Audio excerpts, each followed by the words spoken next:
ब्रह्मांड के अनंत चक्र में एक ऐसा समय भी आता है जब स्वयं सृष्टि को चलाने वाले देवता भी अपना सिंहासन छोड़कर एक विशेष महीने की प्रतीक्षा करते हैं।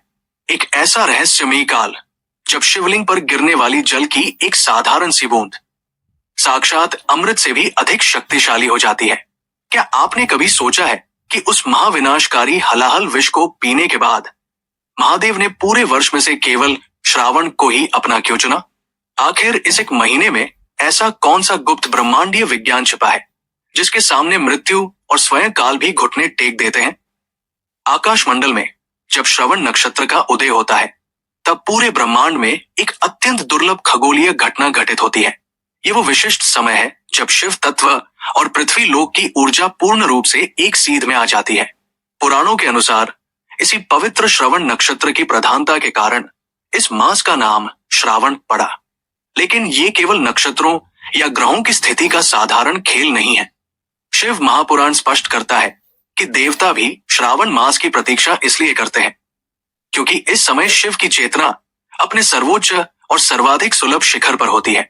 इस गहरे रहस्य की जड़ें आज की नहीं है। इस रहस्य को समझने के लिए हमें सृष्टि के उस आरंभिक काल में जाना होगा जब देव और दानव अपने चिरकालिक बैर को भूलकर एक ही लक्ष्य के लिए साथ आए थे। ये सतयुग का वह कालखंड था जब अमृत की प्राप्ति के लिए एक ऐसा महायज्ञ शुरू हुआ जिसने तीनों लोकों की नींव को हिलाकर रख दिया। इस घटना को हम समुद्र मंथन के नाम से जानते हैं। क्षीर सागर के तट पर उस दिन एक अभूतपूर्व और अकल्पनीय दृश्य उपस्थित था। एक ओर स्वर्ग के तेजस्वी देवता खड़े थे तो दूसरी ओर पाताल के महाबली असुर अपनी पूरी शक्ति के साथ डटे हुए थे। दोनों ही पक्षों के भीतर अमर होने की प्रबल और अंधी इच्छा थी। मंदराचल पर्वत को एक विशाल मथानी के रूप में स्थापित किया गया। नागराज वासुकी को उस पर्वत के चारों ओर एक मजबूत रस्सी के रूप में लपेटा गया। जैसे ही मंथन आरंभ हुआ उसकी भयंकर ध्वनि इतनी तीव्र थी कि उससे पूरे ब्रह्मांड में एक विनाशकारी कंपन पैदा हो गया। सागर की अनंत गहराइयों से एक एक करके दिव्य रत्न बाहर आने लगे। कामधेनु गाय, कल्पवृक्ष, ऐरावत हाथी और अप्सराएं प्रकट हुई। इन अनमोल रत्नों को देखकर देव और दानव दोनों की आंखों में लालच और अहंकार बढ़ता जा रहा था। सबको केवल उस अंतिम अमृत कलश की प्रतीक्षा थी जो उन्हें काल और मृत्यु के भय से हमेशा के लिए मुक्त करने वाला था। मंथन की गति को अपनी पूरी क्षमता तक तेज कर दिया गया। मंदराचल पर्वत सागर की छाती को अत्यंत निर्दयता से चीर रहा था। मगर तभी कुछ ऐसा घटित हुआ जिसकी कल्पना न तो देवराज इंद्र ने की थी और न ही असुरराज बलि ने। क्षीर सागर का वह पवित्र जल जो सफेद झाग से भरा था देखते ही देखते गहरे काले रंग में तब्दील होने लगा। जल के भीतर से एक ऐसी विकराल ज्वाला उठी जिसने वहां मौजूद हर प्राणी की आंखों की रोशनी को धुंधला कर दिया। ये कोई बहुमूल्य रत्न नहीं था। ये वो अमृत नहीं था जिसकी देव और असुर कामना कर रहे थे। सागर के गर्भ से कालकूट नाम का महाविनाशकारी हलाहल विष प्रकट हुआ था। विष की वो भयानक अग्नि इतनी प्रचंड थी कि उसके संपर्क में आते ही क्षीर सागर के भीतर मौजूद जलचर तड़प तड़प कर भस्म होने लगे। ब्रह्मांड की शुद्ध हवा में एक दमघोंटू जहर घुलने लगा। स्वर्ग के पारिजात पुष्प मुरझा गए और पाताल की कठोर जमीन फटने लगी। जो शक्तिशाली देवता कुछ क्षण पहले तक अमर होने का स्वप्न देख रहे थे वे अब अपने प्राण बचाने के लिए दिशाहीन होकर भाग रहे थे। असुरों का सारा बाहुबल और उनका घमंड इस एक विषैले धुएं के आगे पूरी तरह घुटने टेक चुका था। सृष्टि का संतुलन अब पूरी तरह से नियंत्रण के बाहर जा चुका था। कालकूट की एक भी बूंद यदि धरती पर गिरती तो देवता, असुर और ये संपूर्ण ब्रह्मांड सदा के लिए नष्ट हो जाते। त्राही त्राही मच गई। ब्रह्मा और विष्णु ने जब इस प्रलयंकारी दृश्य को देखा तो उन्हें तुरंत ये ज्ञात हो गया कि इस हलाहल को शांत करने की क्षमता उनके पास भी नहीं है। ये विष उस घोर अंधकार का प्रतीक था जिसे केवल वही धारण कर सकता है जो स्वयं काल के नियमों से परे हो। बिना एक भी क्षण गवाए सभी देवगण, ऋषि और मुनि प्राणों की भिक्षा मांगने के लिए कैलाश पर्वत की ओर दौड़ पड़े। कैलाश पर भगवान शिव अपनी अत्यंत गहरी और शांत समाधि में लीन थे। उनके चारों ओर एक ऐसी दिव्य शांति थी जिसे ब्रह्मांड का कोई भी कोलाहल भेद नहीं सकता था। देवताओं ने वहां पहुंचकर रुदन करते हुए महादेव की स्तुति आरंभ की। देवराज इंद्र ने कांपते हुए और भयभीत स्वर में पुकारा। उन्होंने बताया कि समुद्र मंथन से कालकूट विष उत्पन्न हुआ है और वो संपूर्ण सृष्टि को भस्म करने के लिए आगे बढ़ रहा है। भगवान शिव ने धीरे से अपने नेत्र खोले। उनकी आंखों में मृत्यु का कोई भय नहीं था, नहीं प्रलय का कोई विस्मय। उनकी दृष्टि में केवल संपूर्ण सृष्टि के लिए एक अथाह करुणा थी। शिव ने देवताओं को उनकी रक्षा का अटल वचन दिया। महादेव ने अपनी अर्धांगिनी माता पार्वती की ओर देखा। शिव ने अत्यंत शांत स्वर में कहा कि जब संपूर्ण ब्रह्मांड संकट में हो तो एक रक्षक का परम धर्म है कि वो अपनी प्रजा के प्राण बचाए। शिव ने स्पष्ट किया कि ब्रह्मांड की रक्षा के लिए इस महाविनाशकारी विष को पीना ही अब उनका एकमात्र और परम धर्म है। माता पार्वती भगवान शिव की ही शक्ति है। वे बहुत अच्छी तरह जानती थी कि कालकूट विष की पीड़ा कितनी असहनीय और भयंकर हो सकती है। फिर भी सृष्टि के व्यापक कल्याण और अपने पति के सर्वोच्च कर्तव्य को समझते हुए माता पार्वती ने अपने भीतर की सारी चिंता को दबाकर महादेव को मौन स्वीकृति प्रदान कर दी। अगले ही पल भगवान शिव क्षीर सागर के उस विनाशकारी तट पर प्रकट हुए जहां विष की लपटें आकाश को छू रही थी। शिव को अपने सम्मुख देखते ही देवताओं की मृतप्राय हो चुकी उम्मीदें फिर से सांस लेने लगी। शिव ने उस उबलते हुए हलाहल को देखा जो अपनी पूरी उग्रता के साथ ब्रह्मांड को निगलने के लिए बेताब था। महादेव ने बिना किसी संकोच के अपना दाया हाथ आगे बढ़ाया। उनके योग बल, तपोबल और दिव्य संकल्प के आगे वो प्रलयंकारी विष अपना विस्तार भूलकर सिमटने लगा। पूरे सागर में फैला वो अनंत हलाहल शिव की एक हथेली पर आकर एक छोटी सी बूंद के रूप में पूरी तरह केंद्रित हो गया। ये अद्भुत और अकल्पनीय दृश्य देखकर तीनों लोग पूरी तरह स्तब्ध रह गए। स्वर्ग के देव, पाताल के असुर, यक्ष और गंधर्व सभी ने विस्मय में अपनी सांसें रोक ली। ब्रह्मांडीय अंधकार के बीच भगवान शिव एकदम शांत भाव से खड़े थे। उन्होंने अपनी हथेली पर रखे उस कालकूट विष को उठाया और अपने मुख में डाल लिया। उसी क्षण माता पार्वती ने अत्यंत तीव्र गति से आगे बढ़कर भगवान शिव के कंठ को अपने दोनों हाथों से कसकर पकड़ लिया। वे ये रहस्य जानती थी कि यदि ये कालकूट शिव के उदर में चला गया तो उनके भीतर समाहित संपूर्ण ब्रह्मांड उसी क्षण जलकर भस्म हो जाएगा, और यदि शिव ने उस विष को बाहर थूक दिया तो पृथ्वी सहित सभी लोग तुरंत नष्ट हो जाएंगे। इसलिए विष को केवल एक ही स्थान पर रोका जा सकता था। माता पार्वती के स्पर्श से वो महाविनाशकारी कालकूट विष भगवान शिव के गले में ही पूर्णतः स्थिर हो गया। उस हलाहल का प्रभाव इतना तीव्र और दाहक था कि शिव का उज्जवल कंठ उसी समय गहरे नीले रंग में परिवर्तित हो गया। उनके गले की नसें उस विष के प्रभाव से नीले प्रकाश से चमकने लगी। ये वो क्षण था जब ब्रह्मांड के स्वामी एक महान पीड़ा को अपने भीतर समेट रहे थे। कालकूट विष घोर पीत येन महात्मना नीलकंठ भजेत वै सर्वदेवमय शिवम, अर्थात जिन्होंने संपूर्ण सृष्टि की रक्षा के लिए उस भयानक कालकूट विष का पान किया, उन नीलकंठ स्वरूप भगवान शिव की मैं वंदना करता हूं। यही वो सर्वोच्च क्षण था जब महादेव को पूरे ब्रह्मांड में नीलकंठ की उपाधि प्राप्त हुई। शिव का ये अप्रतिम त्याग ब्रह्मांड के इतिहास का सबसे बड़ा बलिदान माना जाता है, जो भयंकर विष देवताओं और दानवों के लिए सुनिश्चित मृत्यु था। शिव ने उसे अपनी करुणा से अपना आभूषण बना लिया। ये दृश्य शिव के त्याग और करुणा की उस पराकाष्ठा को दर्शाता है जहां एक रक्षक अपने प्राणों की आहुति देकर भी सृष्टि को बचाता है। विषपान की इस महान घटना ने ब्रह्मांड को विनाश से तो बचा लिया, लेकिन इस कृत्य का सीधा परिणाम शिव के भौतिक शरीर पर बहुत गहरा और पीड़ादायक हुआ। हलाहल विष की मूल प्रकृति परम उष्ण और दाहक थी। विष को कंठ में धारण करते ही शिव के शरीर के भीतर अपार और असहनीय गर्मी उत्पन्न होने लगी। ये साधारण ताप नहीं था, बल्कि ये वो अग्नि थी जो सृष्टि को जलाने की क्षमता रखती थी। ये ज्वाला इतनी प्रचंड और तीव्र थी कि स्वयं ब्रह्मांड के रक्षक नीलकंठ का शरीर भयानक रूप से तपने लगा। उनके शरीर से निकलने वाले उस भयंकर ताप ने आसपास के शांत वातावरण और वायु को भी जलाना शुरू कर दिया। ऐसा प्रतीत होने लगा मानो जो ब्रह्मांड विष के सीधे प्रभाव से बच गया था, वो अब स्वयं शिव के शरीर से उत्पन्न हो रहे इस महाताप से भस्म हो जाएगा। सभी देवता जो कुछ क्षण पहले मृत्यु से बचकर प्रसन्न थे, वे एक बार फिर गहरे भय से कांप उठे। विष तो शिव ने पी लिया, लेकिन उस हलाहल की ज्वाला इतनी प्रचंड थी कि स्वयं नीलकंठ का शरीर तपने लगा। तब देवताओं ने कुछ ऐसा किया जिसने श्रावण का अर्थ हमेशा के लिए बदल दिया। मित्रों, इस कथा को लिखते हुए मैंने दिल से मेहनत की है। आपका एक लाइक मेरे लिए बहुमूल्य है। कृपया मेरी मेहनत के लिए एक लाइक जरूर करें।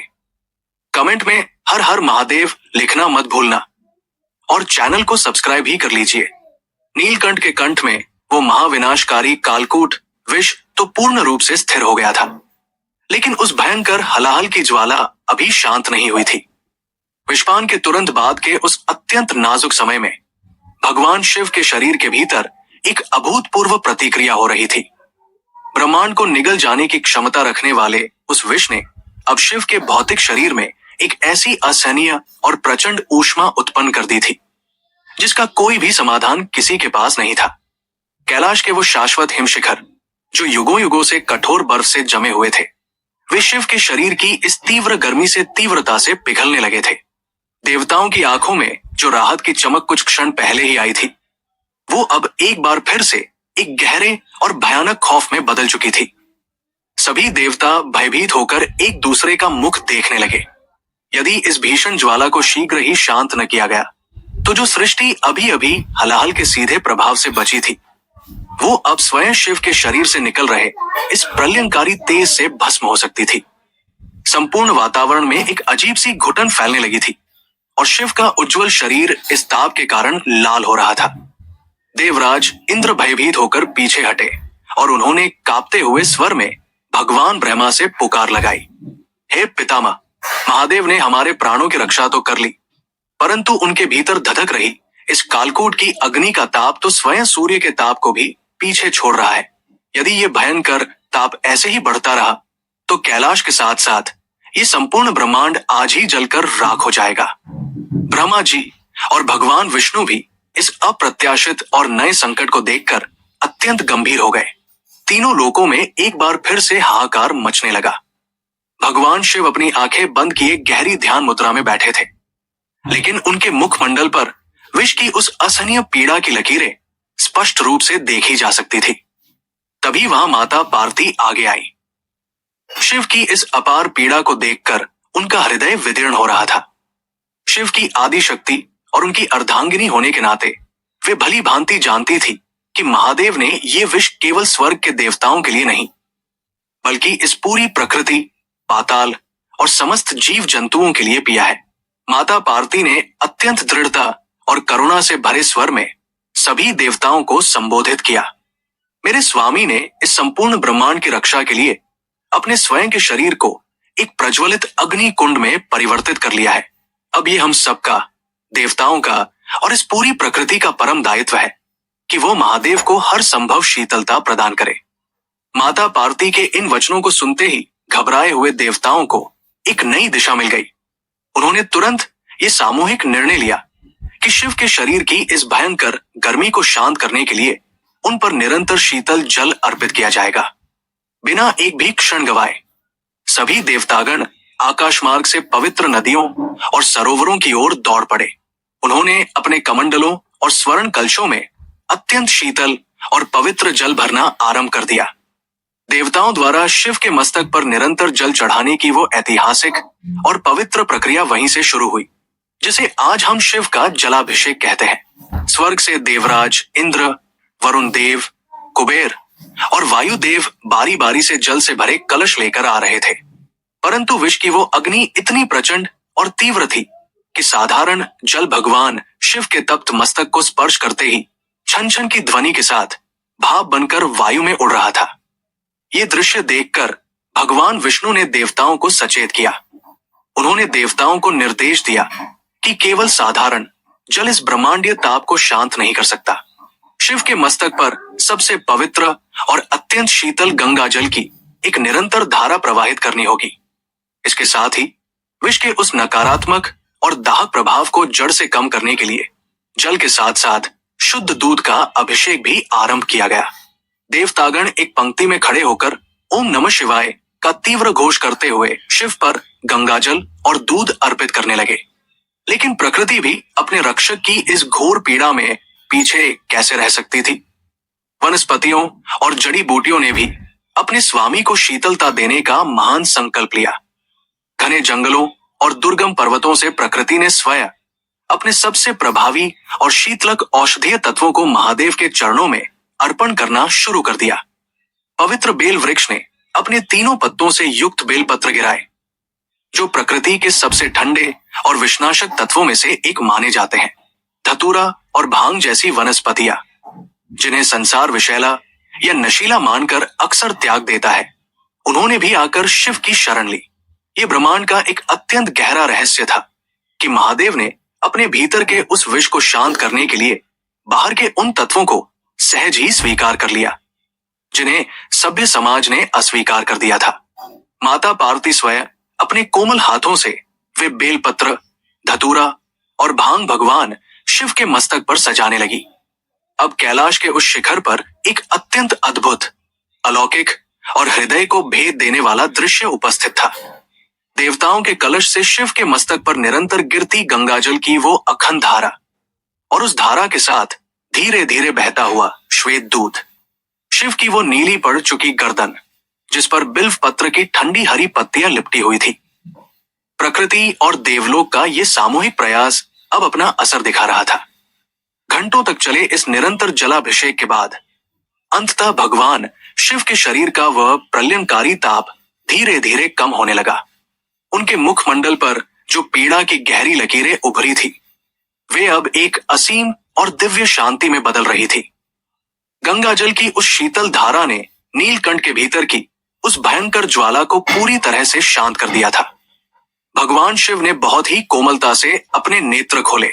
उनके होंठों पर वही चिरपरिचित, संपूर्ण ब्रह्मांड को मोह लेने वाली शांत मुस्कान तैर गई। ये वही सर्वोच्च क्षण था जिसने सावन के पवित्र महीने में शिव पर जल चढ़ाने की उस शाश्वत परंपरा को जन्म दिया, जो आज तक अनवरत चली आ रही है। ये दृश्य पूरे ब्रह्मांड को ये बताता है कि एक साधारण सा जल का लोटा और कुछ बेलपत्र भी कैसे ब्रह्मांड के सबसे बड़े स्वामी के सबसे भयंकर ताप को शांत कर सकते हैं। महादेव को पूर्णतः शांत और प्रसन्न देखकर वहां उपस्थित सभी देवता भाव विभोर हो गए। वे सभी अपने घुटनों के बल कैलाश की भूमि पर बैठ गए और हाथ जोड़कर एक स्वर में शिव की स्तुति करने लगे। हे नीलकंठ, हे महाकाल, हे करुणा के असीमित सागर, आपने अपने प्राणों पर खेलकर इस सृष्टि को जो ये नया जीवन दान दिया है, आपके इस महान उपकार को ये ब्रह्मांड युगांतर तक कभी नहीं भूल सकता। भगवान शिव देवताओं की इस अटूट श्रद्धा और उनके द्वारा किए गए इस निरंतर जलाभिषेक से अत्यंत प्रसन्न हुए। उन्होंने अपना दायां हाथ धीरे से आशीर्वाद की अभय मुद्रा में उठाया और अपने गंभीर परंतु अत्यंत मधुर स्वर में पूरी सृष्टि के लिए एक महाघोषणा की। हे देवगण, आपने और इस प्रकृति ने मिलकर इस कालकूट की अग्नि से मुझे जो शीतलता प्रदान की है, उससे मैं अत्यंत संतुष्ट और प्रसन्न हूं। चूंकि मेरी पीड़ा को शांत करने का यह संपूर्ण घटनाक्रम श्रावण के इस पवित्र मास में घटित हुआ है, इसलिए आज से ये श्रावण मास मुझे पूरे वर्ष में सबसे अधिक प्रिय होगा। शिव की ये अमर घोषणा सुनते ही स्वर्ग से अप्सराओं और गंधर्वों ने पुष्प वर्षा आरंभ कर दी। लेकिन महादेव की अपार कृपा केवल देवताओं तक ही सीमित नहीं रही।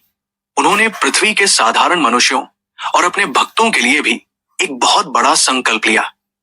भगवान शिव ने मुस्कुराते हुए माता पार्वती की ओर देखा और अत्यंत प्रेम भरे स्वर में कहा, हे देवी, ये श्रावण का महीना केवल देवताओं द्वारा मेरी पूजा का नहीं, बल्कि पृथ्वी पर रहने वाले मेरे भक्तों के प्रति मेरे असीम प्रेम का भी महीना होगा।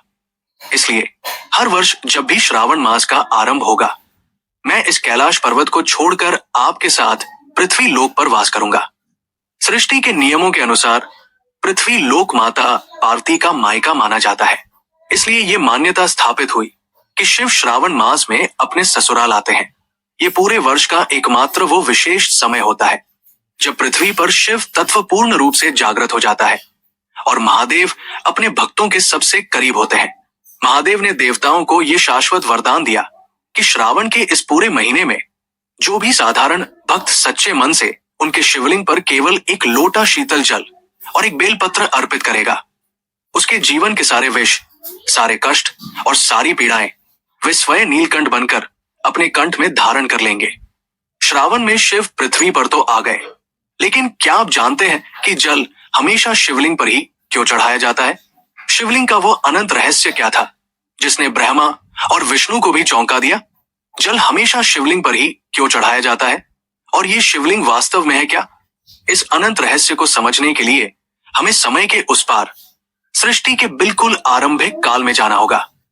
ये वो समय था जब न तो पृथ्वी का निर्माण हुआ था, न ही तारों का कोई अस्तित्व था। संपूर्ण ब्रह्मांड केवल एक अथाह और शांत जलनिधि में डूबा हुआ था। इसी शांत और असीम शून्यता के बीच क्षीर सागर में भगवान विष्णु अपनी शेषनाग की शैया पर योग निद्रा में लीन थे। तभी वहां सृष्टि के रचयिता भगवान ब्रह्मा का आगमन हुआ। ब्रह्मा जी ने देखा कि विष्णु जी अपनी आंखें बंद किए विश्राम कर रहे हैं। उन्हें लगा कि विष्णु जी ने उनके आगमन पर उनका उचित सत्कार नहीं किया। ये एक साधारण सी बात थी, लेकिन इसी बात ने उस दिन ब्रह्मांड के सबसे बड़े विवाद को जन्म दे दिया। ब्रह्मा जी ने अत्यंत गंभीर और ऊंचे स्वर में कहा, हे विष्णु, मैं इस संपूर्ण जगत का पिता हूं। मैंने ही इस ब्रह्मांड की रचना की है। मेरे सामने तुम्हारा इस प्रकार लेटे रहना और मेरा सत्कार न करना अत्यंत अनुचित है। भगवान विष्णु ने शांत भाव से अपने नेत्र खोले। उन्होंने मुस्कुराते हुए उत्तर दिया, हे ब्रह्मा, आप मेरे नाभिक मल से उत्पन्न हुए हैं, इसलिए मैं आपका पिता हूं। आपको तो मेरी वंदना करनी चाहिए। विष्णु जी के इन वचनों को सुनकर ब्रह्मा जी का क्रोध और अधिक भड़क उठा। उन्होंने विष्णु जी के इस दावे को पूरी तरह से नकार दिया। धीरे धीरे ये संवाद एक भयंकर विवाद में बदल गया। दोनों देव ये सिद्ध करने पर अड़ गए कि उनमें से कौन अधिक श्रेष्ठ और शक्तिशाली है। सृष्टि के रचयिता और पालनकर्ता के बीच ये टकराव अब केवल शब्दों तक सीमित नहीं रहने वाला था। ब्रह्मा और विष्णु के बीच एक भयंकर युद्ध छिड़ गया। उनके इस युद्ध से उत्पन्न हुई अपार ऊर्जा ने शांत ब्रह्मांड में एक विनाशकारी हलचल पैदा कर दी। उनके दिव्य अस्त्र शस्त्र जब आपस में टकराते तो पूरे अंतरिक्ष में भयंकर गर्जना होती। ऐसा प्रतीत होने लगा मानो जो सृष्टि अभी पूरी तरह बनी भी नहीं है, वो अपने जन्म से पहले ही इन दोनों के क्रोध की ज्वाला में भस्म हो जाएगी। ये युद्ध कई वर्षों तक निरंतर चलता रहा। जब दोनों में से कोई भी पीछे हटने को तैयार नहीं हुआ, तो उन्होंने अपने सबसे विनाशकारी अस्त्रों का आह्वान कर लिया। ब्रह्मा जी ने अपना अत्यंत प्रलयंकारी ब्रह्मास्त्र निकाल लिया और दूसरी ओर भगवान विष्णु ने अपने महाविनाशक पाशुपतास्त्र का संधान कर दिया। अब संपूर्ण ब्रह्मांड का विनाश निश्चित था। जैसे ही वे दोनों महास्त्र एक दूसरे से टकराने के लिए आगे बढ़े, अचानक वहां कुछ ऐसा हुआ जिसने युद्ध को वही रोक दिया। उन दोनों अस्त्रों के बीच एक अत्यंत तीव्र और अंधा कर देने वाला प्रकाश उत्पन्न हुआ। यह प्रकाश इतना प्रखर था कि करोड़ों सूर्यों की चमक भी इसके आगे फीकी प्रतीत हो रही थी। उस भयंकर प्रकाश ने उन दोनों महास्त्रों को अपने भीतर निगल लिया। ब्रह्मा और विष्णु दोनों अपनी आंखें बंद करने पर विवश हो गए। जब उन्होंने धीरे धीरे अपने नेत्र खोले तो उनके सामने एक अत्यंत विशाल और अनंत अग्नि का स्तंभ खड़ा था। ये कोई साधारण अग्नि नहीं थी। ये एक ऐसा ज्योतिर्लिंग था जिसका न तो कोई आदि दिखाई दे रहा था और न ही कोई अंत। वो स्तंभ पाताल से भी गहरे अंधकार को चीरते हुए आकाश की अनंत ऊंचाइयों तक फैला हुआ था। इस अकल्पनीय और रहस्यमय अग्नि स्तंभ को देखकर ब्रह्मा और विष्णु दोनों का क्रोध शांत हो गया। उनके भीतर एक गहरा विस्मय और जिज्ञासा उत्पन्न हो गई। भगवान विष्णु ने अत्यंत आश्चर्य से कहा, हे ब्रह्मा, ये रहस्यमय ज्योतिर्लिंग क्या है? ये कहां से उत्पन्न हुआ है? इसकी विशालता तो हमारी समझ से भी परे है। हमें इस स्तंभ के आदि और अंत का पता लगाना ही होगा। ब्रह्मा जी ने भी इस बात पर सहमति जताई। उन्होंने ये निश्चय किया कि जो भी इस अनंत स्तंभ के छोर को पहले खोज लेगा वही दोनों में श्रेष्ठ माना जाएगा। ये एक नई और अनोखी प्रतियोगिता थी। ब्रह्मा जी ने तुरंत एक विशाल और तीव्र गति वाले हंस का रूप धारण कर लिया। वे अपने पंख फड़फड़ाते हुए उस अग्नि स्तंभ के ऊपरी छोर को खोजने के लिए आकाश की ओर उड़ चले। दूसरी ओर भगवान विष्णु ने एक अत्यंत शक्तिशाली और विशाल वराह का रूप धारण किया। उन्होंने अपने नुकीले दांतों से पाताल की दिशा में नीचे की ओर गहरा खोजना आरंभ कर दिया। उनका लक्ष्य उस ज्योतिर्लिंग के मूल या आधार को खोजना था। दोनों ही देव अपनी पूरी शक्ति और तीव्र गति के साथ अपनी अपनी दिशाओं में बढ़ते जा रहे थे। वर्षों बीत गए, फिर सदियां और युग भी बीत गए। हस रूप में ब्रह्मा जी ब्रह्मांड की चरम ऊंचाइयों को पार कर चुके थे, लेकिन वो अग्नि स्तंभ उसी प्रकार ऊपर की ओर अनंत तक बढ़ता जा रहा था। उसका कोई छोर नहीं था। दूसरी ओर वराह रूप में विष्णु जी पाताल के सबसे गहरे अंधकार तक पहुंच गए थे, लेकिन उस स्तंभ का आधार कहीं भी नहीं मिला। दोनों के भीतर एक गहरा एहसास जम लेने लगा था। भगवान विष्णु ये समझ चुके थे कि ये कोई साधारण स्तंभ नहीं है। उन्होंने अपना अहंकार त्याग दिया और अपनी खोज वही रोक दी। वे अत्यंत विनम्रता के साथ वापस उसी स्थान पर लौट आए जहां से उन्होंने अपनी यात्रा आरंभ की थी। कुछ समय पश्चात ब्रह्मा जी भी अत्यधिक थक हार कर वहां लौट आए। दोनों देव अब पूरी तरह से निशब्द और नतमस्तक खड़े थे। उनका ये अहंकार पूरी तरह से टूट चुका था कि वे ही इस ब्रह्मांड के सबसे बड़े स्वामी हैं। उस करोड़ों सूर्यों के समान चमकते हुए अनंत अग्नि स्तंभ के सामने ब्रह्मा और विष्णु स्वयं को अत्यंत सूक्ष्म और असहाय महसूस कर रहे थे। उसी क्षण उस विशाल ज्योतिर्लिंग के भीतर से ओम की एक अत्यंत गंभीर और ब्रह्मांडीय ध्वनि गूंज उठी। उस अनंत ज्योति के भीतर से भगवान शिव अपने परम दिव्य और वास्तविक स्वरूप में प्रकट हुए। उनका तेज इतना प्रखर था कि दिशाएं कांप उठीं। निधनते नमः, निधनाप्ते नमः, ऊर्ध्वाय नमः, ऊर्ध्वलिंगाय नमः, हिरण्याय नमः, हिरण्यलिंगाय नमः, सुवर्णाय नमः, सुवर्णलिंगाय नमः। अर्थात जो सबके स्वामी है, जो ऊर्ध्व और अनंत है, जो हिरण्य और सुवर्ण के समान प्रकाशमान है, उस पर ब्रह्म स्वरूप लिंग को मेरा नमस्कार है। भगवान शिव की वो गर्जनापूर्ण आवाज ब्रह्मांड के हर कण में गूंजने लगी। उन्होंने अत्यंत गंभीर और शांत स्वर में कहा, हे ब्रह्मा, हे विष्णु, आप दोनों व्यर्थ ही अपने अहंकार में श्रेष्ठता का युद्ध कर रहे थे। ये ज्योतिर्लिंग जिसका आदि और अंत आप खोज रहे थे, वो मेरा ही निर्गुण और निराकार स्वरूप है। मैं ही इस संपूर्ण ब्रह्मांड का आदि हूं और मैं ही इसका अंत हूं। महादेव ने उन्हें ज्ञान दिया कि ये शिवलिंग कोई साधारण पत्थर या आकार नहीं है।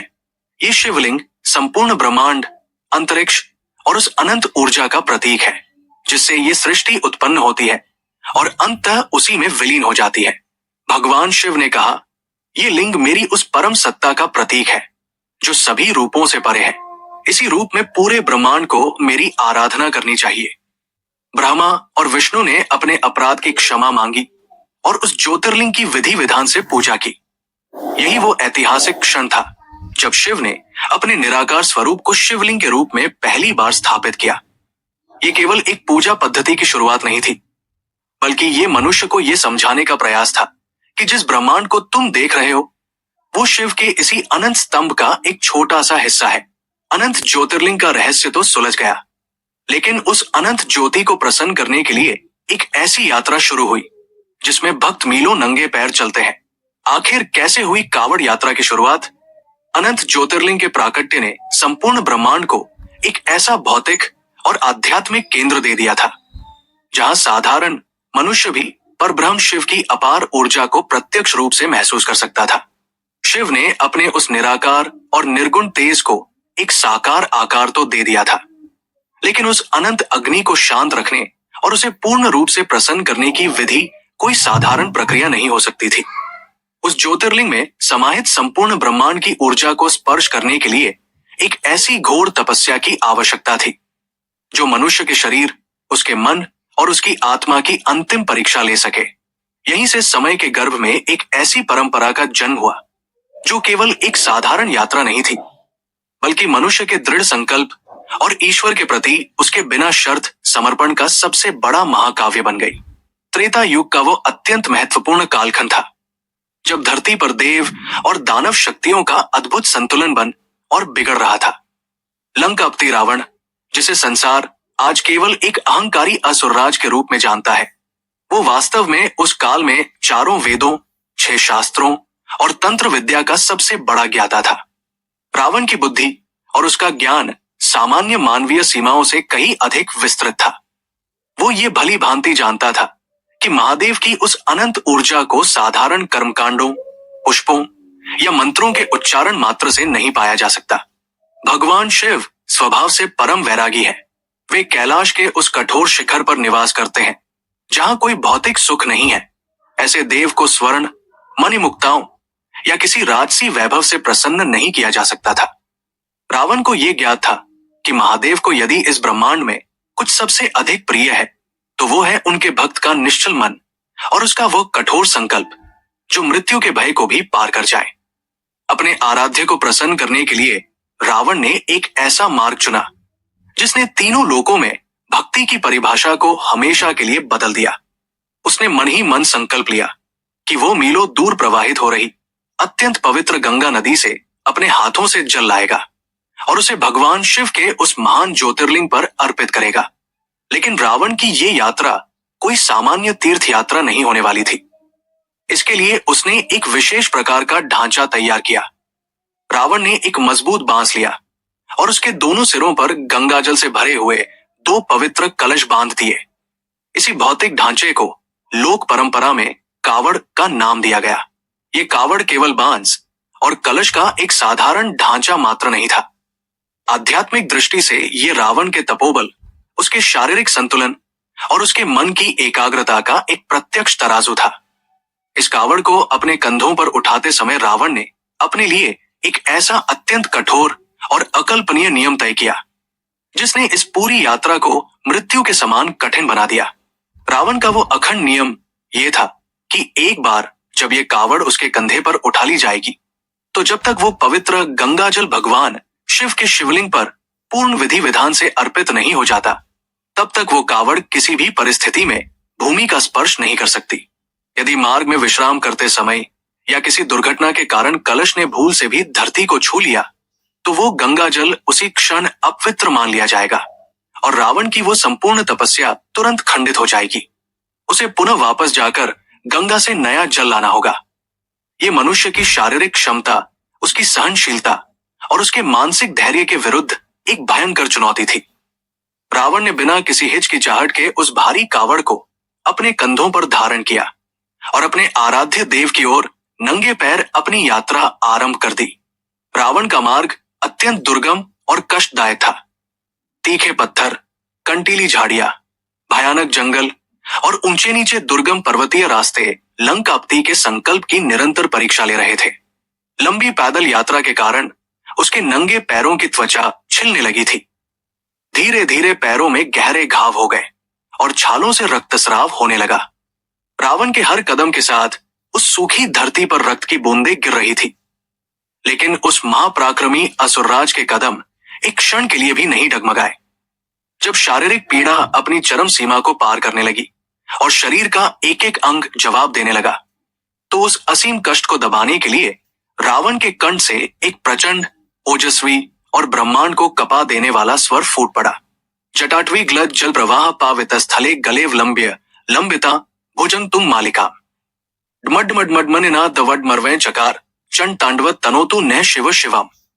अर्थात जिनकी जटाओं रूपी सघन वन से बहती हुई गंगा जी की पवित्र धाराओं से जिनका कंठ निरंतर पवित्र हो रहा है, जिनके गले में बड़े बड़े सर्पों की विशाल मालाएं लटक रही है और जिनका डमरू डमडम ध्वनि करते हुए गूंज रहा है, वे भगवान शिव अपने प्रचंड तांडव से हमारा कल्याण करें। ये रावण द्वारा रचित शिव तांडव स्तोत्र का प्रथम और अत्यंत शक्तिशाली नाद था। कंधे पर जल से भरी भारी कावड़ थी, पैरों से निरंतर रक्त बह रहा था और रावण का वह प्रत्येक ओजस्वी स्वर अंतरिक्ष के हर कण को गुंजायमान कर रहा था। उस प्रचंड स्तुति से जो अभूतपूर्व ऊर्जा उत्पन्न हुई, उसने रावण की शारीरिक थकान, उसकी भूख और प्यास को पूरी तरह से नष्ट कर दिया। वो अपनी शारीरिक सीमाओं को लांघकर एक ऐसे ध्यान की अवस्था में पहुंच गया जहां केवल वह था और उसके महादेव थे। कावड़ की ये अत्यंत कठिन परंपरा केवल रावण तक ही सीमित नहीं रही। उसी युग में भार्गव कुल के परम तेजस्वी ऋषि और भगवान विष्णु के अवतार परशुराम ने भी शिव की इसी कठोर आराधना का मार्ग अपनाया था। स्कंद पुराण और प्राचीन लोक परंपराओं के अनुसार परशुराम ने इस पृथ्वी को 21 बार क्षत्रियों से विहीन किया था। उन निरंतर युद्धों और भयंकर रक्तपात के कारण परशुराम का मन अत्यंत अशांत हो गया था और उनके भीतर एक असीम क्रोधाग्नि जल रही थी।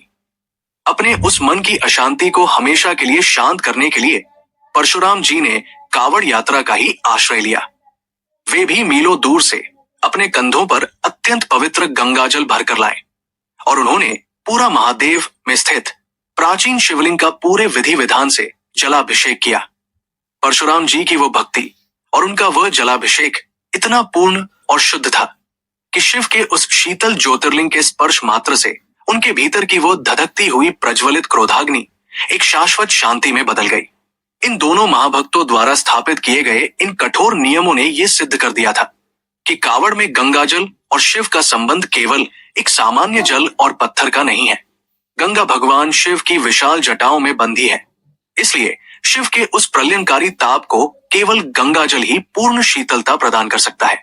और जब वो गंगाजल किसी सच्चे भक्त के पसीने, उसके रक्त और उसकी लंबी पैदल यात्रा की ऊर्जा से मिल जाता है तो वो जल साधारण नहीं रहता, वो अमृत से भी अधिक मूल्यवान हो जाता है। भगवान शिव ने उस जल को सहर्ष स्वीकार किया और उन दोनों को वे अपार शक्तियां प्रदान की जिसकी वे कामना करते थे। रावण और परशुराम की उस ऐतिहासिक और घोर तपस्या ने समय के पन्नों पर जो गहरी छाप छोड़ी, वो आज श्रावण मास का सबसे बड़ा और सबसे शक्तिशाली अनुष्ठान बन चुकी है। आज के आधुनिक समय में जब आप श्रावण के पवित्र महीने में भारत की सड़कों और राजमार्गों पर निकलते हैं तो आपको जो दृश्य दिखाई देता है वो किसी महान पौराणिक महाकाव्य के साक्षात जीवंत होने से कम नहीं है। लाखों और करोड़ों की संख्या में आम मनुष्य, जिनमें छोटे छोटे बच्चे, वृद्ध पुरुष, महिलाएं और युवा शामिल हैं, पूर्ण श्रद्धा के साथ गेरुए और भगवा वस्त्र धारण किए हुए मीलों लंबी यात्रा पर निकल पड़ते हैं। ये एक ऐसा अलौकिक दृश्य है जो मनुष्य की सामान्य कल्पना से भी परे है। आकाश से बरसती हुई आग जैसी चिलचिलाती धूप हो या मूसलाधार बारिश का भयंकर तूफान, पैरों में पड़े हुए गहरे और दर्दनाक छाले हों या मांसपेशियों में उठने वाली असहनीय ऐंठन, ये सब उस सामूहिक चेतना और शिव भक्ति के आगे पूरी तरह से नगण्य हो जाता है। कंधे पर रंग बिरंगी कावड़ लिए लाखों भक्तों का एक साथ एक ही लय में बम बम भोले का जयघोष करते हुए चलना पूरे वातावरण में एक ऐसा अद्भुत और ब्रह्मांडीय स्पंदन पैदा करता है जो सुनने वाले की सीधी आत्मा को स्पर्श करता है। नंगे पैर डामर की जलती हुई सड़कों पर चलते हुए इन कावड़ियों की आंखों में आपको कोई थकान नजर नहीं आएगी। उनकी आंखों में केवल एक असीम चमक होती है। उनके चेहरों पर एक ऐसा परमानंद और संतुष्टि का भाव होता है जिसे संसार की कोई भी महंगी भौतिक संपत्ति कभी नहीं खरीद सकती। ये सामूहिक भक्ति की वो सर्वोच्च और अजेय शक्ति है जहां एक साधारण मनुष्य अपने अहंकार, अपने सामाजिक पद, अपने नाम और अपनी शारीरिक पहचान को पूरी तरह से भूल जाता है। उस पूरी यात्रा के दौरान वो कोई अमीर या गरीब नहीं होता, वो केवल एक कावड़िया बन जाता है जिसका एकमात्र लक्ष्य अपने भोलेनाथ के द्वार तक पहुंचना है। जब एक साधारण मनुष्य अपनी सारी सांसारिक चिंताओं को पीछे छोड़कर अपने कंधे पर उस कावड़ का भारी बोझ उठाता है तो वो वास्तव में अपने जीवन के सारे पापों और अपने कर्मों के बोझ को ढो रहा होता है। और जैसे ही वो मीलों की उस थका देने वाली यात्रा के बाद शिव के मंदिर में प्रवेश करता है और उस ज्योतिर्लिंग पर जल की वो पहली शीतल धार गिराता है, उसका वो सारा बोझ, वो सारी पीड़ा उसी क्षण शून्य हो जाती है। ये कोई साधारण कर्मकांड नहीं है, ये मनुष्य की आत्मा का परब्रह्म से सीधा मिलन है। भोलेनाथ अपने नाम के अनुरूप इतने भोले हैं कि वे केवल भक्त के उन छालों को और उसकी उस निस्वार्थ पैदल यात्रा को देखते हैं। वे उस एक लोटे जल को पूरे ब्रह्मांड की सबसे बड़ी भेंट मानकर स्वीकार कर लेते हैं। कावड़ की इस घोर तपस्या ने शिव को प्रसन्न तो किया, लेकिन क्या आप जानते हैं कि सावन के सोमवार का ये व्रत सबसे पहले किसने रखा था? वो कोई और नहीं बल्कि एक जन्मों का प्रेम था। राजा दक्ष के यज्ञ कुंड में जब माता सती ने अपने भौतिक शरीर की आहुति दे दी थी, तब संपूर्ण ब्रह्मांड का संतुलन एक ही झटके में ध्वस्त हो गया था। अपने प्राणों से भी प्रिय सती के निर्जीव शरीर को देखकर भगवान शिव के भीतर एक ऐसा अथाह शोक उत्पन्न हुआ जिसने उन्हें परम वैराग्य की ओर धकेल दिया। श्मशान के उस भस्म को अपने शरीर पर मलकर महादेव एक ऐसी अत्यंत गहन और अखंड समाधि में लीन हो गए जहां से उन्हें वापस लाना किसी भी देवता के वश में नहीं था। ब्रह्मांड के रक्षक जब स्वयं अपनी आंखें मूंद कर बैठ गए तो संपूर्ण सृष्टि अपनी मूल ऊर्जा से वंचित होकर पूरी तरह शक्तिहीन हो गई। देवलोक का तेज क्षीण पड़ने लगा और प्रकृति का चक्र मानो थम सा गया। इसी भयंकर शून्यता और देवों की इस कमजोरी का लाभ उठाकर एक महाभयानक और क्रूर असुर तारकासुर का उदय हुआ। उसने घोर तपस्या करके ब्रह्मा जी से ये अजय वरदान प्राप्त कर लिया था कि उसकी मृत्यु केवल और केवल भगवान शिव के पुत्र के हाथों ही हो सकती है। ये एक ऐसा वरदान था जिसने देवताओं को पूर्णतः असहाय और त्रस्त कर दिया था। जो महादेव अपनी पत्नी के वियोग में संसार का हर मोह त्याग चुके हों, जो कामदेव को अपनी क्रोधाग्नि से भस्म कर चुके हों, उनके विवाह और पुत्र की कल्पना करना भी असंभव प्रतीत हो रहा था। तारकासुर जानता था कि यदि शिव का वैराग्य नहीं टूटा तो तारकासुर का वध नहीं हो सकेगा। इसलिए वो निर्भय होकर तीनों लोकों में अपना महाविनाशकारी आतंक मचाने लगा। स्वर्ग पर असुरों का अधिकार हो गया और देवता छिपकर अपने प्राण बचाने पर विवश हो गए। परंतु जब ब्रह्मांड के अस्तित्व पर संकट आता है तो आदिशक्ति भी शांत नहीं बैठ सकती। देवताओं की त्राहि त्राहि और प्रकृति के उस मौन रुदन को सुनकर माता सती का पार्वती के रूप में जन्म हुआ। पर्वतों के राजा हिमालय की पुत्री होने के कारण उस कन्या का नाम पार्वती रखा गया। माता पार्वती का ये जन्म कोई साधारण जन्म नहीं था।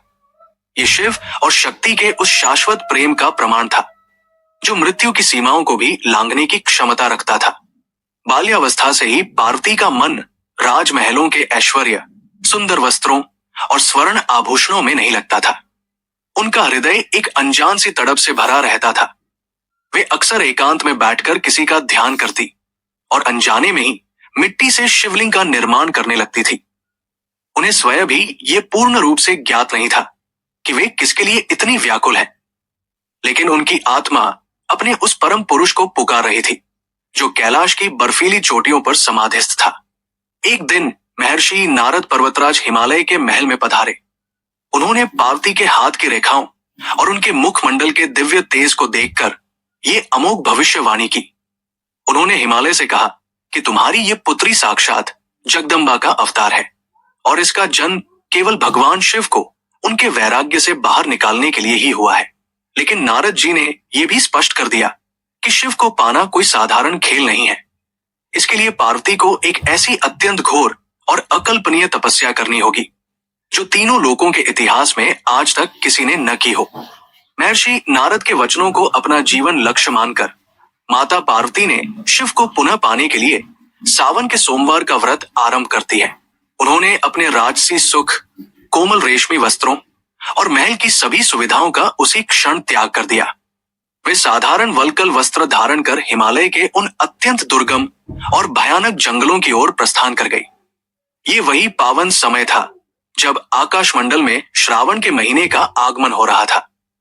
गौरी शिखर नामक उस कठोर और एकांत पर्वत पर पहुंचकर माता पार्वती ने भगवान शिव की आराधना शुरू की। सावन के महीने में सोमवार का कठोर निराहार व्रत उन्होंने धारण कर लिया। उन्होंने अपने हाथों से पार्थिव शिवलिंग का निर्माण किया और पूर्ण समर्पण के साथ उसकी पूजा में लीन हो गई। श्रावण का वह महीना कोई साधारण महीना नहीं था। प्रकृति भी अपनी पूरी उग्रता के साथ शिव की होने वाली अर्धांगिनी की अंतिम और सबसे कठिन परीक्षा लेने के लिए तत्पर थी। सावन की उन भयानक और अंधेरी रातों में जब मूसलाधार बारिश होती थी तो पार्वती बिना किसी छत के खुले आकाश के नीचे एक शिला पर बैठकर ओम नमः शिवाय का निरंतर जप करती रहती थी। भयानक बिजली की कड़कड़ाहट और हिंसक वन्य जीवों की गर्जना भी उनके उस अडिग ध्यान को एक क्षण के लिए भी नहीं डिगा सकी। प्रतिकूल मौसम और भूख उन्हें डिगाने का प्रयास करते हैं, लेकिन पार्वती अन्न जल त्याग देती है। और फिर एक समय ऐसा आया जब उन्होंने पेड़ों से गिरने वाले सूखे पत्तों को खाना भी पूरी तरह त्याग दिया, जिसके कारण उन्हें संसार में अपर्णा के नाम से पुकारा गया। माता पार्वती की इस महाघोर तपस्या से उत्पन्न होने वाले तेज ने धीरे धीरे पूरे ब्रह्मांड को तपाना शुरू कर दिया। उनके तपोबल की वो ऊष्मा कैलाश की उन ठंडी गुफाओं तक पहुंच गई जहां भगवान शिव अपनी चिरकालिक समाधि में बैठे थे। उस अनंत वैरागी का हृदय भी अपनी शक्ति की इस असीम पीड़ा और प्रेम को महसूस कर धड़कने लगा। शिव की वो गहरी समाधि टूट गई, लेकिन वे इतनी सरलता से पार्वती को स्वीकार नहीं कर सकते थे। प्रेम की सत्यता की अंतिम परीक्षा अभी बाकी थी। भगवान शिव परीक्षा लेने के लिए ब्रह्मचारी रूप में आते हैं और वे डगमगाते कदमों से गौरी शिखर पर उस स्थान पर पहुंचे जहां पार्वती अत्यंत दुर्बल अवस्था में तपस्यारत थी। उस वृद्ध ब्राह्मण को देखकर पार्वती ने अपनी आंखें खोली और पूर्ण आदर के साथ उनका सत्कार किया। ब्राह्मण ने मुस्कुराते हुए पार्वती से पूछा, हे सुमुखी, तुम इतनी अत्यंत कोमल और सुंदर हो। इस भयंकर जंगल में तुम किस मूर्खतापूर्ण उद्देश्य के लिए अपने इस कोमल शरीर को इतने अमानवीय कष्ट दे रही हो? तुम किसकी तपस्या कर रही हो? जब पार्वती ने अत्यंत मधुर स्वर में बताया कि वे भगवान शिव को अपने पति के रूप में पाना चाहती हैं, तो वो ब्राह्मण जोर जोर से और व्यंग्यात्मक रूप से हंसने लगा। उसने अत्यंत कठोर और निंदा भरे स्वर में कहा, हे देवी, तुम्हारी बुद्धि भ्रष्ट हो गई है। वो शिव तो एक भिखारी है जिसके पास न तो कोई महल है और न ही कोई कुल। वो श्मशान की राख मलता है, गले में भयानक सांप लपेटता है और भूतों के साथ श्मशान में निवास करता है। उस निर्लज्ज और भयानक अघोरी में तुमने ऐसा क्या देख लिया जो तुम अपना ये अनमोल जीवन नष्ट कर रही हो? अपने आराध्य और अपने प्राणनाथ भगवान शिव की ये अत्यंत कटु और भयंकर निंदा सुनकर माता पार्वती का कोमल हृदय क्रोध से धधक उठा। उनकी आंखें लाल हो गई और उनके दुर्बल शरीर में न जाने कहां से आदि शक्ति की एक प्रचंड ऊर्जा का संचार हो गया। पार्वती शिव की निंदा नहीं सुन पाती। उन्होंने उस ब्राह्मण को बीच में ही रोकते हुए अत्यंत गर्जनापूर्ण स्वर में कहा, हे अज्ञानी ब्राह्मण, तू महादेव के उस अनंत और परब्रह्म स्वरूप को नहीं जानता। तूने मेरे स्वामी की निंदा करके महापाप किया है और मैंने तेरी ये निंदा सुनकर उससे भी बड़ा पाप किया है। उन्होंने तुरंत अपनी सखियों को आदेश दिया कि इस दुष्ट ब्राह्मण को इसी क्षण यहां से बाहर निकालो, अन्यथा मैं स्वयं इस अपवित्र स्थान को छोड़कर यहां से चली जाऊंगी। जैसे ही माता पार्वती क्रोध से पीछे मुड़ी और वहां से प्रस्थान करने के लिए अपना पहला कदम उठाया, अचानक उस घने जंगल का सारा अंधकार एक झटके में मिट गया। सूखे पत्तों के बीच तपस्यारत पार्वती के सामने अचानक तेज प्रकाश का फैलना और भगवान शिव का मुस्कुराते हुए प्रकट होना अत्यंत अद्भुत दृश्य था। उस प्रकाश की तीव्रता इतनी अधिक थी कि पार्वती को अपनी आंखें बंद करनी पड़ी और जब उन्होंने अपने नेत्र धीरे धीरे खोले तो उनके सामने वो वृद्ध ब्राह्मण नहीं था। उनके सामने साक्षात ब्रह्मांड के स्वामी, उनके आराध्य महादेव प्रसन्न होकर अपने असली रूप में आते हैं। उनके गले में वासुकी नाग शांत था, मस्तक पर चंद्रमा अपनी पूरी शीतलता बिखेर रहा था और उनकी आंखों में पार्वती के लिए एक ऐसा अथाह और असीमित प्रेम था जो युगों की प्रतीक्षा के बाद उमड़ पड़ा था। भगवान शिव ने अत्यंत मधुर और करुणा भरे स्वर में कहा, अद्य प्रभृति है देवी तवाह क्रीत को दास तपसा तेन ते भद्रे। अर्थात शिव का कहना, आज से मैं तुम्हारी तपस्या का दास हूं।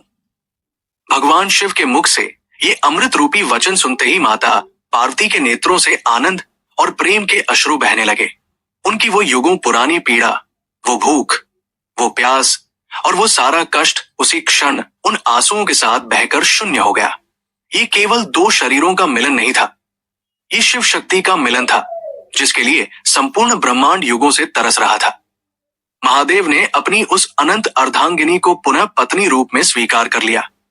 माता पार्वती द्वारा सावन के पवित्र महीने में किए गए इस निराहार और कठोर व्रत ने यह सिद्ध कर दिया कि सोमवार का वो व्रत केवल एक कर्मकांड नहीं बल्कि पूर्ण समर्पण का मार्ग है। इसी महान घटना के कारण सावन सोमवार व्रत अखंड सौभाग्य और मनोकामना पूर्ति का साधन बन जाता है। अंततः शिव की परीक्षा और उनका विवाह संपन्न हुआ। माता पार्वती ने तपस्या की तो शिव मिल गए, लेकिन क्या साधारण मनुष्यों के लिए भी शिव इतने ही सुलभ है? मार्कंडेय और उपमन्यु जैसे भक्तों ने मृत्यु को कैसे हरा दिया? साधारण मनुष्यों के लिए भगवान शिव कितने सुलभ है। इसका सबसे बड़ा प्रमाण ऋषि मृकंडु के आश्रम में मिलता है। ऋषि मृकंडु और उनकी पत्नी ने शिव की घोर तपस्या की थी, जिसके फलस्वरूप उन्हें एक पुत्र की प्राप्ति हुई। उस तेजस्वी बालक का नाम मार्कंडेय रखा गया। लेकिन इस जन्म के साथ एक बहुत बड़ा और भयानक श्राप जुड़ा हुआ था। मार्कंडेय की आयु केवल 16 वर्ष निर्धारित की गई थी। जैसे जैसे बालक मार्कंडेय बड़ा हो रहा था, उसके माता पिता का हृदय शोक से डूबने लगा। जब मार्कंडेय को अपनी अल्पायु का सत्य ज्ञात हुआ, तो उसने मृत्यु से भयभीत होने के बजाय महादेव की शरण में जाने का निर्णय लिया। 16वें वर्ष का वो अंतिम दिन आ गया। बालक मार्कंडेय शिव मंदिर में बैठा एक शिवलिंग को अपनी छोटी सी बाहों में जकड़े हुए ओम नमः शिवाय का निरंतर जप कर रहा था।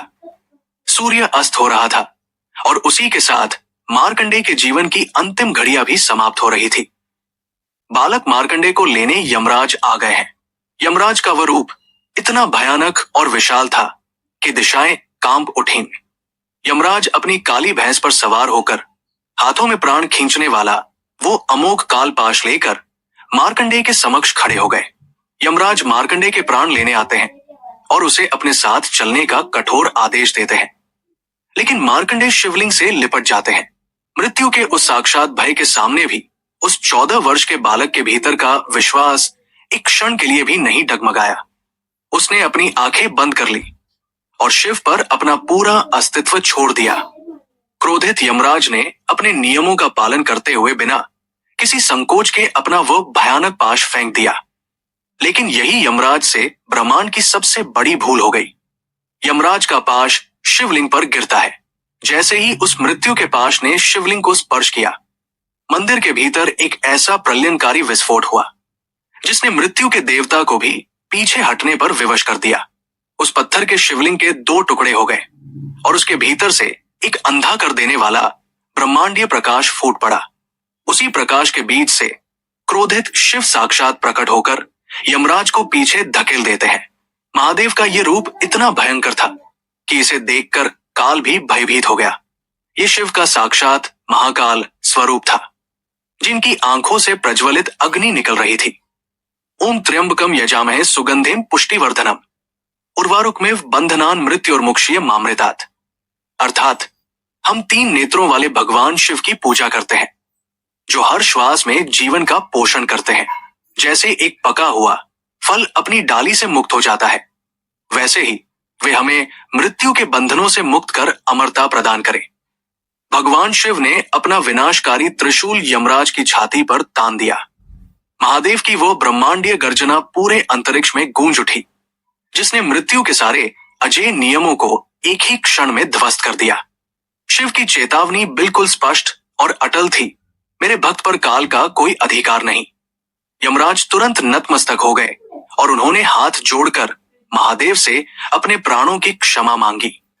उसी क्षण मृत्यु को हमेशा के लिए पराजित कर दिया गया। शिव ने बालक मार्कंडेय को युगों युगों तक अमरता का वरदान दिया। इस घटना ने पूरे ब्रह्मांड में यह स्थापित कर दिया कि जो कोई भी पूर्ण समर्पण के साथ शिव की शरण में आता है, उसके लिए मृत्यु केवल एक भ्रम रह जाती है। लेकिन शिव केवल मृत्यु को ही नहीं हराते, वे अपने भक्तों की अत्यंत साधारण और निश्चल इच्छाओं को भी पूर्ण करते हैं। उपमन्यु, नंदी और चंद्रदेव की भक्ति इसका सबसे बड़ा उदाहरण है। बालक उपमन्यु ने जब भूख से व्याकुल होकर केवल दूध के लिए तपस्या की, तो महादेव ने उसे केवल एक गाय नहीं दी, उन्होंने उस बालक को संपूर्ण क्षीर सागर, दूध का महासागर ही सौंप दिया। वहीं एक साधारण से बैल के रूप में नंदी ने अपनी मूक और निश्चल सेवा से शिव को इतना अधिक प्रसन्न कर लिया कि महादेव ने उसे अपनी सवारी बना लिया। नंदी केवल वाहन नहीं रहे, बल्कि वे शिव के सभी गणों के सर्वोच्च सेनापति बन गए। आज भी शिव के किसी भी मंदिर में प्रवेश करने से पहले नंदी के दर्शन करना अनिवार्य माना जाता है। नंदी का वो मौन समर्पण ये सिखाता है कि महादेव को प्रसन्न करने के लिए किसी शास्त्र या विशेष ज्ञान की आवश्यकता नहीं है। देवलोक में भी जब घोर संकट आया, तो शिव ही सबसे बड़े रक्षक बनकर उभरे। प्रजापति दक्ष के एक अत्यंत कठोर श्राप के कारण चंद्रदेव श्राप से क्षय रोग से पीड़ित होते हैं। उनका दिव्य प्रकाश और उनकी सुंदरता दिन प्रतिदिन क्षीण होने लगी। पूरा ब्रह्मांड एक गहरे, ठंडे और अनंत अंधकार की ओर तेजी से बढ़ने लगा। मृत्यु के एकदम करीब पहुंच चुके चंद्रदेव ने अपनी अंतिम आशा के रूप में सौराष्ट्र के प्रभास क्षेत्र में एक मिट्टी के शिवलिंग की स्थापना की। उन्होंने बिना रुके लगातार 6 महीने तक महामृत्युंजय मंत्र का अखंड जप किया। जब चंद्रदेव की केवल एक अंतिम किरण शेष रह गई थी और उनका अंत निश्चित था, तब महादेव वहां प्रकट हुए। उन्होंने उस मृत्यु के श्राप को तुरंत खंडित कर दिया और चंद्रदेव सोमनाथ में शिव की आराधना से जीवन पाते हैं। शिव ने उस अंधेरी अमावस्या को पूर्णिमा के तेज में बदल दिया और चंद्रदेव को हमेशा के लिए अपने मस्तक पर धारण कर लिया। भगवान शिव जब जब अपने भक्तों के असीम प्रेम और उनकी करुण पुकार को सुनकर इस पृथ्वी पर प्रकट हुए, वे स्थान साधारण भूमि नहीं रहे। ये सभी स्थान जहां शिव प्रकट हुए 12 ज्योतिर्लिंगों के रूप में आज भी जागृत है। ये कोई ईंट और पत्थरों से बने साधारण मंदिर नहीं है, बल्कि ये साक्षात शिव के ब्रह्मांडीय ऊर्जा केंद्र है, जो आज भी अपने भीतर एक अलौकिक स्पंदन समेटे हुए हैं। गुजरात के समुद्र तट पर स्थापित सोमनाथ, जहां शिव ने चंद्रदेव को जीवन दान दिया था। श्रीशैलम के घने जंगलों में माता पार्वती के साथ अनंत काल से स्थित मल्लिकार्जुन, उज्जैन की पुण्य भूमि पर कालों के काल महाकालेश्वर, जो एकमात्र दक्षिण मुखी ज्योतिर्लिंग होने के कारण सीधे यमराज और मृत्यु पर अपना नियंत्रण रखते हैं। नर्मदा नदी के पवित्र तट पर ओंकारेश्वर, जहां जल की धारा स्वयं ओम की ध्वनि उत्पन्न करती है। हिमालय की भयानक ठंड और बर्फीली चोटियों के बीच केदारनाथ, जहां पांडवों को स्वर्ग जाने से पहले शिव के दर्शन हुए थे। डाकिनी के भयंकर जंगलों में भीमाशंकर, जहां शिव ने कुंभकर्ण के अत्याचारी पुत्र का वध किया था। विश्व की सबसे प्राचीन और पवित्र नगरी काशी में विश्वनाथ, जो प्रलय के समय भी महादेव के त्रिशूल पर सुरक्षित टिकी रहती है। गोदावरी नदी के उद्गम स्थल पर त्र्यंबकेश्वर, जहां ब्रह्मा, विष्णु और महेश तीनों का एक साथ वास है। परम पवित्र वैद्यनाथ, जो सच्चे भक्तों की सभी शारीरिक और मानसिक पीड़ाओं को औषधि के रूप में हर लेते हैं। दारुकावन में स्थित नागेश्वर, जो सभी प्रकार के विषों और नकारात्मक शक्तियों का जड़ से नाश करते हैं। दक्षिण के शांत समुद्र तट पर रामेश्वरम, जहां स्वयं भगवान राम ने लंका पर चढ़ाई करने से पहले बालू से शिवलिंग बनाकर शिव की आराधना की थी। और अंत में एलोरा की प्राचीन गुफाओं के पास घृष्णेश्वर, जहां शिव ने एक मृत बालक को पुनः जीवित कर माता को सौंपा था। इन 12 ज्योतिर्लिंगों के दर्शन या केवल स्मरण मात्र से मनुष्य अपने जन्म जन्मांतर के सभी पापों से पूर्णतः मुक्त हो जाता है। ये अनंत प्रकाश के वे अजय स्तंभ है, जो मनुष्य को ये अटूट विश्वास दिलाते हैं कि जब भी अंतर्मन की पुकार सच्ची होगी, तो ब्रह्मांड का सबसे बड़ा स्वामी अपना कैलाश छोड़कर पृथ्वी के उस कण-कण में चला आएगा। महादेव की महिमा तो अपार है, वे मृत्यु को भी टाल सकते हैं। लेकिन क्या हर किसी को शिव की कृपा मिलती है? श्रावण में वो कौन सी गलतियां हैं जो आपकी सारी पूजा नष्ट कर सकती है? श्रावण में की गई एक छोटी सी भूल भी आपकी वर्षों की तपस्या और महादेव की उस अपार कृपा को क्षण भर में नष्ट कर सकती है। शिव की शरण में जाना जितना सरल है, उनके पवित्र श्रावण मास के नियमों का पालन करना उतना ही कठोर और वैज्ञानिक है। पद्म पुराण और हमारे प्राचीन धर्मशास्त्र ये स्पष्ट निर्देश देते हैं कि श्रावण का महीना केवल मंदिरों में जल चढ़ाने या व्रत रखने तक सीमित नहीं है। ये मनुष्य के शरीर, उसकी आत्मा और ब्रह्मांडीय ऊर्जा के बीच एक अत्यंत गहरा और आध्यात्मिक बदलाव है। जैसे ही श्रावण आरंभ होता है, आकाश से गिरती वर्षा की बूंदों के साथ पृथ्वी का तापमान और वायुमंडल पूरी तरह बदल जाता है। प्रकृति अपने पुराने आवरण को धोकर एक नया जीवन धारण कर रही होती है। इस समय मनुष्य की पाचन शक्ति और उसकी शारीरिक चेतना अत्यंत संवेदनशील अवस्था में होती है। इसीलिए शास्त्रों ने इस मास में सात्विकता को सबसे अनिवार्य नियम माना है। परंतु सांसारिक मोहमाया और स्वाद में फंसा मनुष्य अक्सर इस गहरे विज्ञान को भूल जाता है। जब आप सुबह उठकर शिवलिंग पर पवित्र गंगाजल अर्पित करते हैं, लेकिन दिन ढलते ही तामसिक भोजन, मांस, मदिरा या लहसुन प्याज का सेवन करते हैं, तो आपका वह सारा पुण्य उसी क्षण शून्य हो जाता है। तामसिक भोजन केवल आपके शरीर को रोगी नहीं बनाता, बल्कि वो मनुष्य की चेतना को अत्यंत निचले स्तर पर गिरा देता है। ऐसे भोजन से शरीर में जो नकारात्मक ऊष्मा उत्पन्न होती है, वो मन को अंधकार और वासनाओं की ओर धकेल देती है। इसके अतिरिक्त श्रावण मास में क्रोध, झूठ और हिंसा को सबसे भयंकर अपराध माना गया है। आप किसी भव्य शिव मंदिर में घंटों बैठकर ओम नमः शिवाय का जप कर रहे हो, आपने हजारों रुपए की पूजन सामग्री शिवलिंग पर अर्पित कर दी हो, लेकिन यदि आपके भीतर किसी के प्रति क्रोध धधक रहा है, आप दूसरों का अहित सोच रहे हैं या आपके मुख से कटु वचन निकल रहे हैं, तो आपकी वो सारी पूजा वही खंडित हो जाती है। शिव परम शुद्ध है। उनके दरबार में आपके भीतर का अंधकार और बाहर की दिखावटी भक्ति एक साथ कभी नहीं चल सकते। महादेव को श्मशान की राख तो स्वीकार है, लेकिन मन का मैल उन्हें कदापि स्वीकार नहीं है। तो फिर इस घोर कलयुग में एक साधारण मनुष्य सावन का पूर्ण और अचूक फल कैसे प्राप्त करे? इसका मार्ग भी अत्यंत स्पष्ट और सरल है। जो भक्त श्रावण के इस पवित्र महीने में अपने कंठ या कलाई में रुद्राक्ष धारण करता है, वो साक्षात भगवान शिव के आंसुओं की उस दिव्य ऊर्जा को अपने शरीर से जोड़ लेता है। रुद्राक्ष कोई साधारण मन का नहीं है, ये शिव का वो सुरक्षा कवच है जो नकारात्मकता को सोख लेता है। इसके साथ ही प्रतिदिन शिव चालीसा का पाठ और महामृत्युंजय मंत्र का जप मनुष्य के भीतर एक ऐसा सकारात्मक और अभेद्य ऊर्जा चक्र तैयार करता है जिसे संसार की कोई भी बुरी शक्ति भेद नहीं सकती।